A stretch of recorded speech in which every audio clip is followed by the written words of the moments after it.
Well, as we've just heard, coal-fired power stations are on top of the government's hit list. In Victoria's Trobe Valley, these stations supply 90% of the state's electricity, as well as thousands of jobs and an economic lifeline to local businesses.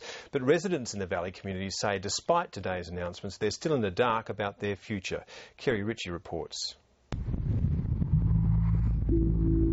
It was a grim day for the government's announcement, which will see the eventual closure of Australia's dirtiest coal-fired power generators, like Hazelwood in the Trobe Valley.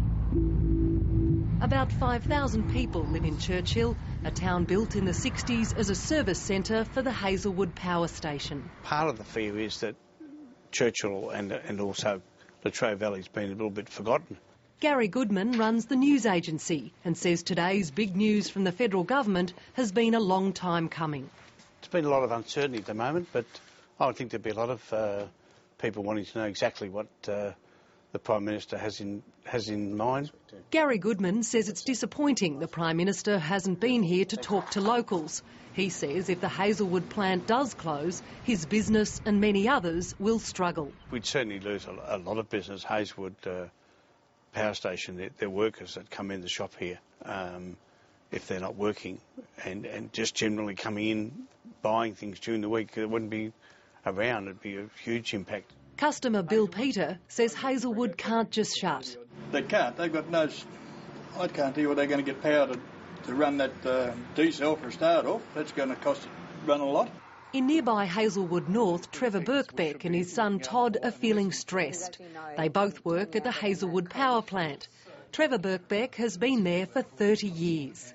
In that state of limbo there, aren't you? Todd Birkbeck and his young family have come over to his dad's place to hear the Prime Minister's announcement. The Birkbecks are far from happy. She really didn't give us a great deal. It was pretty broad, pretty open, and for this area we really haven't... We're no better off. In a statement late this afternoon, Hazelwood's owners, International Power, said they have serious concerns about the new carbon tax and that while the government has offered some relief, it falls short of what's required to avoid financial distress in the generation sector. Why keep us in this state of uncertainty? You can't plan for the future because the people want whether they expand or build a shed or do things or on their homes and so forth, and also for their children. The uncertainty of staying here or moving. Like me, I'm married, young kids. I don't know what to do. I don't know if I should stay or go or what. Well, you'd ask that the Prime Minister make the effort. She said she's going to wear the leather out in her shoes. We would ask that she makes the trip down here to the Trobe Valley to be part of our community and to be able to understand what our issues are.